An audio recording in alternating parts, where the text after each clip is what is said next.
पहले तो वाहवाही दी, जो आए उसको नस्तनाबूद कर दो।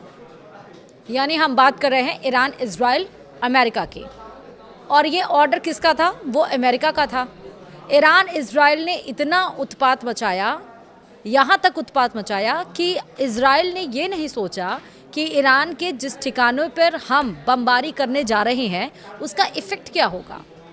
यानी कि गैस ठिकानों पर ईरान की बमबारी से अब बैकफुट हो गया अमेरिका। हम ऐसा इसलिए कह रहे हैं क्योंकि इजराइल ने पहले किया, उसका रिटेलिएट अब ईरान कर रहा है। अब ईरान ने जब गैस ठिकानों पर बमबारी शुरू की तो अमेरिका पीछे हट गया है। 24 घंटे में डोनाल्ड ट्रंप ने अपना फैसला बदल दिया है। नमस्कार, आप देख रहे हैं न्यूज़ 18 डिजिटल प्लेटफॉर्म। मैं हूं आपके साथ श्रुति श्रीवास्तव। मिडिल ईस्ट के गैस ठिकानों पर ईरान के ताबड़तोड़ हमले से अमेरिकी राष्ट्रपति डोनाल्ड ट्रंप बैकफुट पर आ गए हैं। उन्होंने बयान जारी कर कहा है कि अब ईरान के किसी भी गैस या तेल ठिकाने पर इजराइल हमला नहीं करेगा।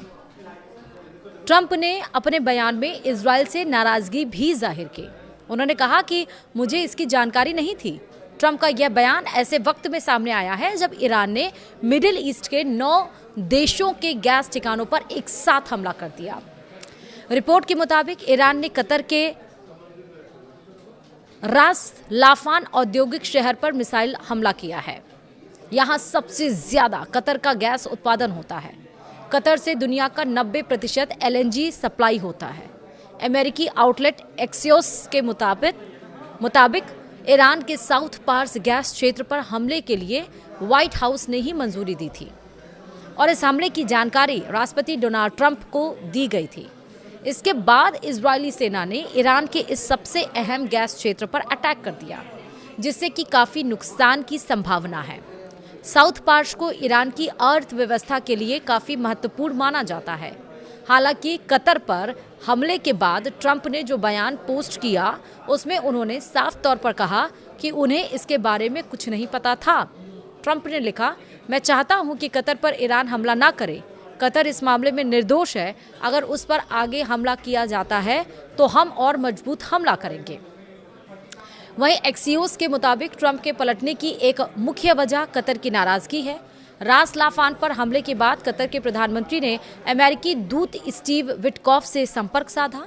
इस दरमियान उन्होंने काफ़ी ज़्यादा नाराजगी जताई, जिसके बाद खुद डोनाल्ड ट्रंप ने कतर के प्रधानमंत्री से बात की। रिपोर्ट में सूत्रों के हवाले से लिखा है कि ट्रंप ने कतर को यह भरोसा दिया है कि उसके ठिकानों पर अब आगे से कोई हमला नहीं होगा, ना ही इजराइल ईरान के गैस या तेल ठिकानों पर कोई हमला करेगा।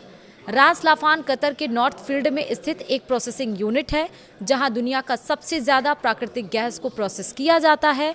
यह इसलिए अहम है क्योंकि इसी प्रोसेसिंग यूनिट से पूरी दुनिया को गैस सप्लाई किया जाता है। कतर को सबसे ज़्यादा इसी इलाके से राजस्व भी आता है।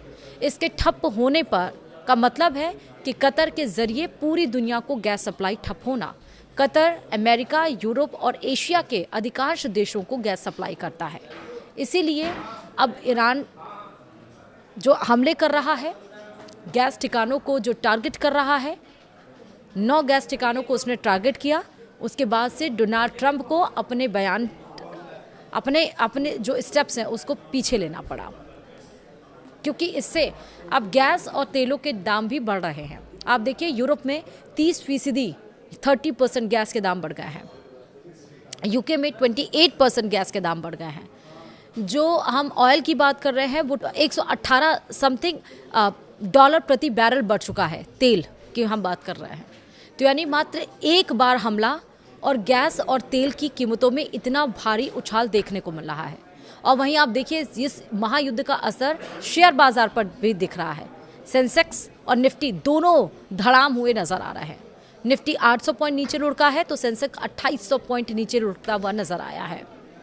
तो युद्ध का असर अब गैस की कीमतों ज़्यादा हो जाएंगी उस पर पड़ेगा, जो तेल की कीमतें हैं वो ज़्यादा हो जाएंगी उस पर पड़ेगा, और यहाँ तक कि बिजली जब गैस पहुँचेगी नहीं तो बिजली का उत्पादन फिर कैसे होगा? आप सोचिए कि बिजली की दरें भी बढ़ जाएंगी, और ना सिर्फ बिजली की, खेती किसानी के लिए भी, यानी कि जो सामग्री है खाने वाली, उसकी भी जो दाम है वो बढ़ते हुए नज़र आएंगे, क्योंकि गैस और जो तेल है वो यूरिया फॉर्मेशन में भी नज़र आता है, उस प्रोसेस में भी उसका इस्तेमाल किया जाता है। और जब सप्लाई नहीं होगी, जब बढ़े हुए दामों में होगा, तो उसके रेट भी बढ़ेंगे, यानी कि खेती किसानी पर भी असर दिखाई पड़ेगा। और इसीलिए अब डोनाल्ड ट्रंप को ये बोलना पड़ा कि इजराइल ने जो हमला किया है उसके बारे में उन्हें कोई जानकारी नहीं थी, और साथ ही साथ वो अब स्टेप बैक भी हुए हैं। उन्होंने कहा है कि अब ईरान के किसी भी तेल ठिकानों या गैस ठिकानों पर अटैक इजराइल के द्वारा नहीं किया जाएगा। इस वीडियो में इतना ही।